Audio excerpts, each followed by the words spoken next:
Hey guys, it's Clovis, and today we're going to talk about how Duelists of the Roses actually kind of sucks. I know that's a ridiculous statement coming from me when I've made so many videos about it, and I'm so obsessed with it, but I need help. No, but seriously, it's a cult classic, but it doesn't always mean it's good, and it turns out, back in the day, people didn't really like the game that much. People called it shovelware, like a cash grab. It's kind of funny. 59% aggregate rating across 18 reviews on Metacritic. User score now is 80%, which is something else we're going to talk about in the video. Fanboyism. But there's a few concepts to talk about according to the game and why people didn't like it, and more importantly, talking about it retrospectively, not as someone who is a game journalist, being paid to basically slate something for entertainment, but as someone who has actually played literally thousands of hours of this game. I really think that you really need a long time, a playtime of a game to calculate something, but also, on the contrary, it can blind me to some things having played the same things over and over and over again. But regardless, we're going to talk about why Duelists of the Roses kind of sucks. Before we do that, I did a poll. I asked you guys if you wanted me to keep going with Duelists of the Roses content, and you guys love watching me torture myself because they're all sadistic. But it's absolutely fine. So actually, the ratio was like 2 to 1. For every one person that wanted me to change, 2 people wanted me to stay. So I think what I'll actually do is, for every 2 Duelists of the Roses video, I'll do 1 non-Duelists of the Roses video, and you guys can join me on those ones. Hopefully they're good. I don't even know what I'm gonna do, but I guess we'll find out together. So without further ado, let's talk about Duelists of the Roses sucking, kind of. Right, so we start with the intro of the game. I'm not talking about this cool power metal song that I always skip, but after the menu when you start a new game, you have approximately 5-ish minutes of dialogue to skip every single time. Now there is a tutorial which you can skip. This tutorial, by the way, is also horrible, so I may as well mention it here. There's so much stuff in this game, half of the stuff I'm going to say isn't even written down, but anyways, this tutorial is literally just a slideshow with text. It says a practice duel. This must just be some terrible translation, which is probably another theme I should really discuss in this video. But I mean, it tells you to do a practice duel, and then the game does all the actions for you. It explains how a duel works very badly, and basically uses it as an excuse to flex random fusion combinations and try to just show itself off and flex itself in the name and the face of the player, despite the fact that the player has only just accepted the fact that they have not got an actual Yu-Gi-Oh game, they have just got some complete spin-off. So, if you're a kid like me and you got given this game and you wanted regular Yu-Gi-Oh, too bad, you're just gonna have to settle for whatever the hell this game is. So already we're off to a great fucking start, and we haven't even started playing the game, so that's cool. Here's an interesting one. So, you enter your starter deck name, and of course, nobody knows this, and it's fine to have a system like this with varying stats or whatever, but your name determines one of the starter decks you get, and you get one of 17 starter decks in the game. Of course, the game doesn't tell you this, and it also doesn't tell you that these are completely different experiences as playthroughs, completely different matchups. Like, in all honesty, some of these decks are just way better than others. There's no indication of what's actually good or bad. And as it turns out, according to Thoughtful, who helped me out, we actually went through this when we did the Redux mod so that we could set our own starter deck stuff manually in the Redux mod. Go play it, by the way. And it turns out, the original calculations, all these stats on the screen are actually bullshit. These are not average, whether you, like, the summoning power average isn't average whether you stretch it across the monsters, the amount of monsters in the deck, or if you stretch the SP across all 40 cards in the deck. Both of those values are wrong. So that probably indicates that they changed shit at the last minute and didn't fix this up or rectify it. So basically what I'm saying, every single thing you see on the screen, except the deck leader, is complete bullshit. And then even then it's complete bullshit, because some of the deck leaders you can't get in the graveyard slots to duplicate, so you might pick the Tactical Warrior starter deck, thinking you get 3 Tactical Warriors, you know, that's pretty cool, but you actually can't do that. And there's no indication of why you can and why you can't, and this is a completely different issue, and I still haven't started the game, but holy shit, you can't get Luminous Soldier in the graveyard slots. 1600 attack, 1400 defense, 5 stars. They nerfed this card, it's garbage, and you can't get it in the slots. But you can get Fairy King Truesdale on the slots. You can just get 3 of them at the start of the game and power up all your plant monsters by 1500, which is like the base attack of any monster that anyone's going to summon at the start of the game. Oh my god. This game is just crazy. I mean, I literally have not even started. I've not even scratched the surface here. But anyways. So, now what side do you start? It's great, right? Like, one of these sides, the red rose side, okay, is just way harder than the other. Like, it's just not even close. It is not even close. With the exception of Mai and Marco, the White Rose campaign, every single duelist on this campaign, including Yugi, everyone except the final boss, is easier than even, like, Weevil and Rex, which are the first 2 opponents of the red rose side. And you would think, you know, it's cool that it lets you pick the side, but I mean, what if you pick the red rose side first and it's too difficult? Then you just have to restart the game, 5-minute intro, and then you just pick the white rose side. Or, you pick the red rose side, you don't find it that difficult, you know, you're decent at games, so you just play through it casually, you beat the game, and then you think, alright, time to get to New Game Plus, and it's the White Rose side, and you are now facing opponents that are actually easier than the ones you just beat, when you've now figured out the game and actually got a deck that you're confident with, that you have win condition of, and you can go into a duel and fight with. And at this point, halfway through the game, like, there's just no challenge or progression anymore. It's just a foregone conclusion that you win the entire game, and it's just absolutely ridiculous. And the best part about this is it automatically selects the more difficult side. It literally automatically selects for you the one side that doesn't make sense for you to pick in terms of linearity. It's just so stupid, man. This game is just fucking intense.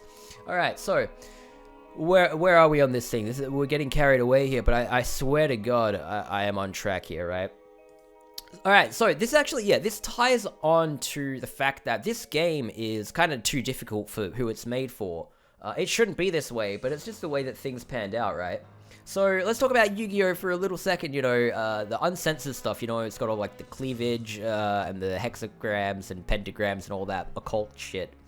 They censored this out because Yu-Gi-Oh! When they translated it and sent it to the world, was for kids. But it wasn't really like that. In Japan, it was like, you know, young adults. Maybe people between the age of, I don't know, 16 to, I don't know, my age even, you know, 25. Again, you know, if you think of a Japanese guy around 20 years old, looking at all these, like, kind of cool looking monster ladies with, like, you know, visible cleavage or just skin suits like the Harpies or whatever, it has this sort of young adult appeal to it. It's like, there's a level of maturity. I'm not trying to be funny here. This is actually, like, you can tell this is intended for young adults. Not just that, but the actual gameplay itself.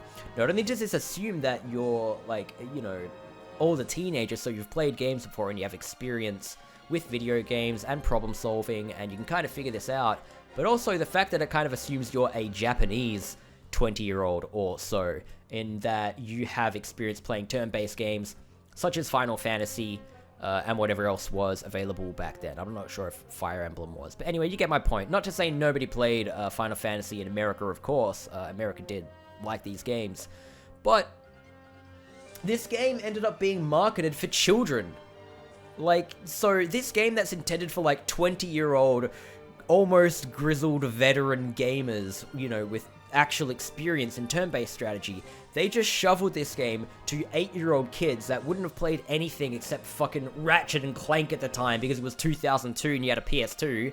So, you know what I mean? It's actually ridiculous. So, this game was made for Japanese teenagers and young adults and then marketed to 8-year-old kids that liked Yu-Gi-Oh! And not only the 8-year-old kids that liked Yu-Gi-Oh!, right? But the ones that watched Battle City. That's right, this game came out after Battle City. We'd already seen the God cards, we'd already seen Jinzo, we'd already seen... who cares about any of the cards in that arc, but... I don't know, just... all you wanted for Christmas was anything Yu-Gi-Oh. It's a toy, you know, it's like a fad. You want a Yu-Gi-Oh starter deck, like the Pegasus starter deck or whatever.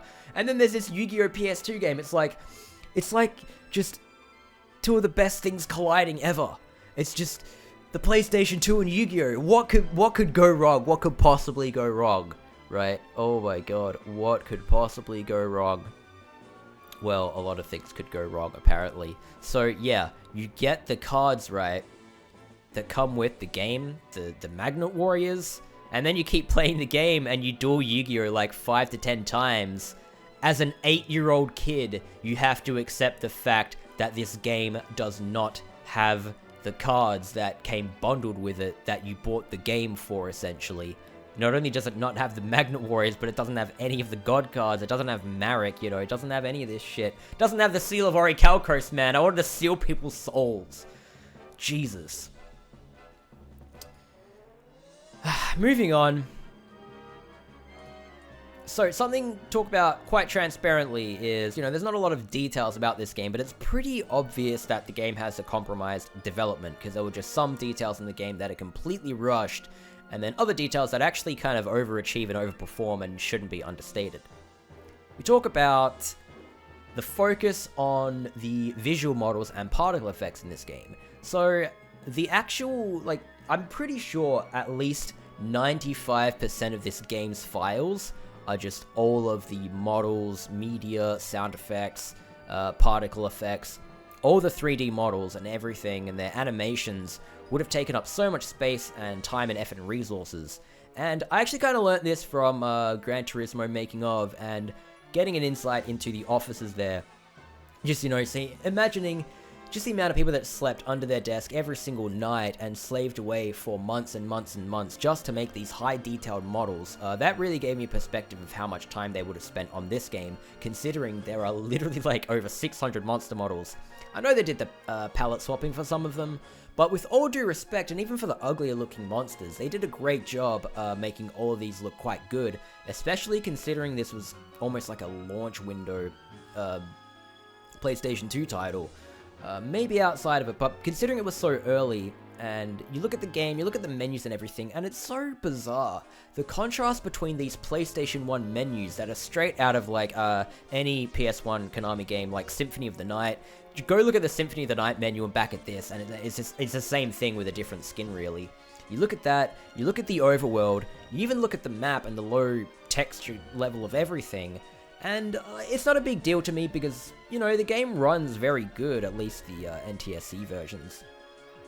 But it's just interesting to think, when you see all these compromises and everything wrong with the game that I still have yet to get into, that when you actually play the game, you find it's actually better to disable the battles so you're not watching the same thing over and over again. After you've seen your attack the first time, you know, you're kind of over it, so whatever. And then there's always a loading screen before and after. It's just repeating and it's annoying. So the natural thing to do after you've played a few hours max of the game is just to turn the battles off to make the gameplay smooth and better the experience. But what you're actually doing is cutting out what they spent most of their time and effort in of the game, which is a huge shame. Again, in hindsight, it's hard to say that they really should have not bothered and spent more time focusing on fixing the gameplay and everything, because that wasn't what they were going for. They wanted to make sure the game looked really cool, make sure it was more marketable to buy, I guess. You know, a new PlayStation console, new game, new graphics, make it look really impressive, give it some flair and distribute it, and hopefully the game itself is good enough, as long as it's not completely broken and glitched out and you can beat the game. People who like Yu-Gi-Oh will probably give it a chance, and you know, the aesthetic and everything is there, but ultimately, skipping the battles, you kind of realize that what you're playing is like 5% of the development time that they spent on the game. And I don't imagine their budget was that massive, because if you don't know already, they only ever released this game for Japan, and then they re-released it in English 2 years later, which is exactly why we have the discrepancy of, you know, releasing this game when the God cards are out and it doesn't have any of these cards in it. So disappointing. Also, did I mention this is a licensed game with no voice acting? Yeah. Alright, so now we're going to talk about my least favorite thing about the game. I probably should have started the video with this, but not as many people care about this particularly. You guys know I love leader abilities, right? I've made like, I don't know, 5 videos on them now. Make sure you go watch them because they're very important. Leader abilities are very overpowered. The only problem is, you don't get any! You just don't get leader abilities in the game before you beat it. The leveling system is so slow and stupid that they implemented this kind of intricate, calculated sort of table of leader abilities and everything that different leader types get, and you know, they even went for the flair with it. Like, for example, the dragons and the winged beast, they have extra movement as their deck leader because, you know, dragons have wings. Isn't that cool, right? All this stuff that we all could have laughed about in the last 20 years, we all could have agreed and had these discussions, but it wasn't really until the last few years where we kind of knew all the data about this. And for what?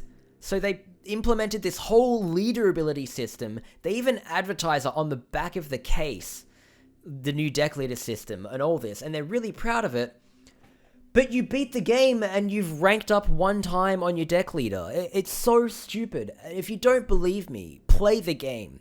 If you play the game without intentionally just sitting and making every duel as long as possible and just dueling people over and over again and farming before you beat the game, you will really just not level up. And even if you do this, even if you do exactly what I say, most of the monster types, you will still not get a single leader ability on by the time you finish the game. And it's sad because no one cared about this, or no one thought this was even missing. It's not even a discussion, it's just like this cursed missing thing. But it's just like,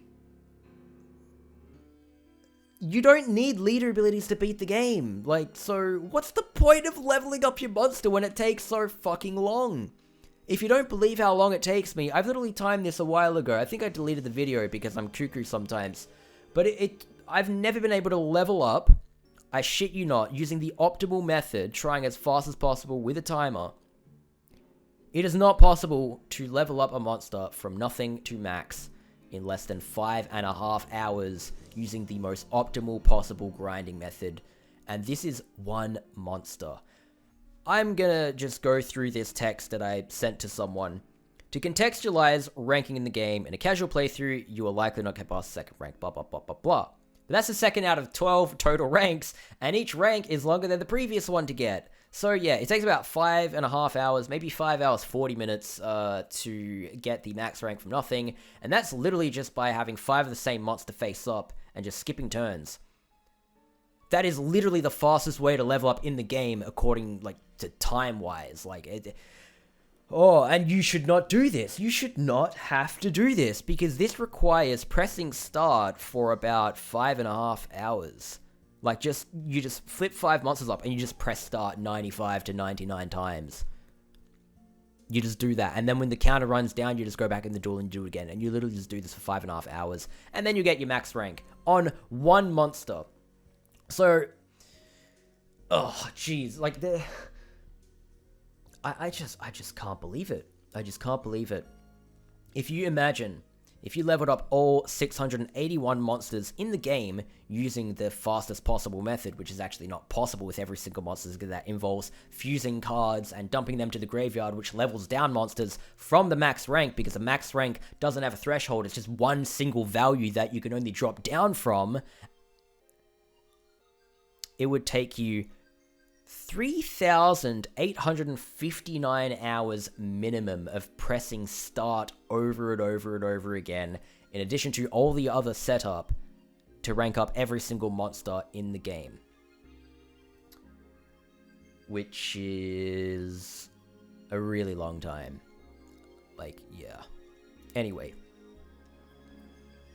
Oh yeah, one also thing I calculated a while ago was if you wanted to get max experience from nothing to complete Secretary of Defense by destroying 1 SP non-effect monsters, like say Dancing Elf, you would need to destroy 21,845 Dancing Elves to rank up from nothing to max. And now let's get to the final point that I've written down. I probably could still make this video like 5 times as long. We all like those 2-hour-long video essays, but no. We are just going to wrap up with this final point, because I actually addressed this in the previous video, which you can check out here. My text thing's covering the screen, but there. you can't get all the cards. Hold on a minute, this is like a card collecting game, right? This is a Yu-Gi-Oh game. You should be able to get all the cards, right? I mean, even on the back of the game case, it actually advertised 850 plus cards. And yes, there are 850 plus cards in the game. Of course, they didn't say 800 plus, they had to say 850. You don't go to 900 just because there was 853 cards. I'm sorry, but that's funny. It's like saying, I have 6.3 desserts in the fridge, you know, like, oh no, I have more than 6.5 desserts in the fridge because you have 6 desserts and one that's partially eaten. Like, that was a terrible analogy, but I mean, I'm really trying, please bear with me. The point is, they advertise 850 cards, but you can only get like 670 or whatever, I don't know. Somewhere around 700 and something. But it's just stupid as well, because this actually ties into the point of just the gameplay and the balance in general of the game is just being kind of innately cursed. So now we're never going to make this game perfect, not to take away all the compromise that I just said, but there's just innate flaws about the gameplay concept that exist here, which I want to talk about. I am not a game developer. I didn't really... The Redux mod, I just tinkered around with some tools that some other guys made that were smarter than me. But... what's the quote? You don't need to be a chef to taste fine food. I don't know, something. Or you don't need to be a movie director to be a movie critic. And it's the same with video games. So you talk about everyone in the game, right? This is a simple thing. Every single opponent in the game has the exact same amount of health. It's called life points in this game, but it's essentially their health. Okay, if you break this down and not use Yu-Gi-Oh terms, every single opponent in the game has the exact same health from the first to the last. Can you imagine you're playing Dark Souls and the final boss just has the same health as like an undead hollow from the fucking undead asylum? Just imagine, like, it's so stupid. Like, if you think about it, actually, if you actually stop and think about it, it's ridiculous. It's so stupid. The enemies don't scale. The maps don't scale. They don't get any bigger. The only thing that scales are the enemy's monsters, but they just play monsters off to the side and do random crap while you just attack their leader directly, and not a single enemy in the game actively stops you from threatening their deck leader because the AI is just terrible in this game. But I mean, I'm not here to judge the AI because it's a pretty old game, and I mean, I could have talked a lot about the AI actually and how bad it is. But you surely understand, right? I just want to give you guys a perspective of someone who's played thousands of hours of the game, how much stuff there is in the game to look at that's just innately flawed. I didn't even bother talking about no multiplayer, which everyone wants, because this game came out that early in the PS2 life cycle that, you know, internet on those games, it wasn't even a thing. I didn't even know the first PS2 game that you could hook up to the internet. But, you know, when this game was in development, they probably didn't even think it would be possible, or they wasn't able to implement multiplayer in any sense. So they just kind of made a really, really rushed custom duel mode, which I'm glad it's there. But, like, there's no duel room or anything, and this custom, like, while I'm here, I'm going to be 100% transparent with you. I've run out of notes here, but just while I'm here, the custom duel, it doesn't let you select a different deck to duel. It doesn't let you select any AI in the game. So, without cheat codes or anything, all you can duel in the duel room, or the custom duel rather, is the exact clone of yourself, or a Exodia deck, which of course the AI is terrible at playing Exodia, or this Goddess of Whim deck, or if you have a Pocket Station, you can duel the Immortal deck, but they didn't sell Pocket Stations outside Japan, so... Anyways, yeah, now is probably an appropriate time to wrap things up, talking about, you know, whenever I stream the game and I'm shitty and I get over this game, it's just because, really, how much love does this game deserve if you really, really think about it? It's not really that good, is it? It's not really that good. Now, I could have talked about all the reasons why Duels of the Roses was good, but that's not an interesting video, and really, the reason why Duels of the Roses, I would say, is good, if I were to sum it up, is because, let's see, it has a really good aesthetic to it, all the England, stuff like that. the monster models in the game and the Yu-Gi-Oh aesthetic in general is really, really cool, and I'm not just saying that to blow smoke up anyone's ass here. I genuinely really think that, like, the Red Eyes Black Dragon, all these 3D models in this game, if it was not Yu-Gi-Oh and it had the same models and everything, let's just say, like, Yu-Gi-Oh wasn't a thing, and this was just, like, its own unique game that had all these models, I would think this is a really fucking deep and rich and interesting game with all this stuff, even without flavor text and everything. It looks really cool, the aesthetic's awesome, and the gameplay, it's unique. Truthfully, there is nothing like Duels of the Roses.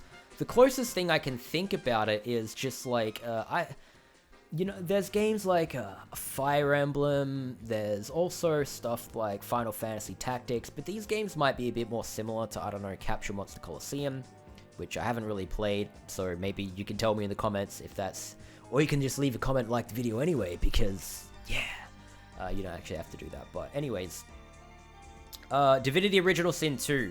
This game you can run on your computer. It runs on an iPad. It's actually easier to run this game than it is to emulate Duels of the Roses, actually. I'm like, very confident on that. So, yeah, this is just a game that has turn-based combat, and it's got its own aesthetic to it. You don't have the same deck leader system, but a huge theme of these games, and again, I'm not advertised by Larian to shill the game, I just really like this game, so I'm talking about it, is that they have their own surface system. So instead of terrain, like mountain or whatever, say you're an electric mage, you can spread water everywhere and then electrify that water, and now everyone's on an electrified surface. And you can interact with that and do that sort of stuff with the environment. So if you like turn-based game, you like sort of, terrain systems, sort of that, play Divinity Original Sin 2, and it'll also contextualize how dated Duels of the Roses is, because, in Duels of the Roses, all there really is to do is duel people one after the other, but in a game like, computer RPG, I know it's hard to really compare the two, and it's, 17 years later, but with all the story stuff, all the roaming, all the different things there are to do, and crafting, and just being in the world in a game like that, walking around is so cool. And in hindsight, like when I played that, it really just put Duels of the Roses to shame. It made it so unplayable because there's just nothing to do in the game really except to duel people and collect cards.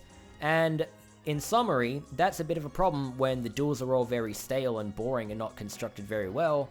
And collecting cards is also a problem when you can't actually collect all the cards. And it creates an issue where for 20 years you have to hear about how, no one knows how to get Ryoku. But that's fine. If you want to know how to get Ryoku, I did a video on that. Anyways, guys, I hope you really enjoyed this video. I know it's a bit of a rambly one, but I don't know, I'm feeling better. I'm really sick of just all the really calculated sort of tutorial videos. I've done enough of those, so I think what I'm going to be doing now is just doing what I think is fun, what I actually do think is fulfilling, and then I think I'm more likely to put out a decent video that's enjoyable for you guys if I'm having fun with it rather than just doing something out of obligation, which is why I haven't really been doing anything this year. But I'm feeling pretty good, and, I just wanted to talk about this topic in the game. So, to wrap up the video, check the description for any links. If I missed anything, yell at me in the comments below. If you would like to support me, like, subscribe, all that stuff. You don't have to do it, but it does technically help me out. If you really would like to do that, that would be awesome. Eventually I can maybe grow the channel and make some more videos and entertain you guys even more and interact with you guys even more, and I'm really looking forward to it. So thank you very much for the viewership. If you're still here at this point, man, that's crazy. Good on you. So yeah, have a good one, guys. Good day, good night. If you're gonna go to bed, have a good sleep. I will see you guys in the next video. Bye bye.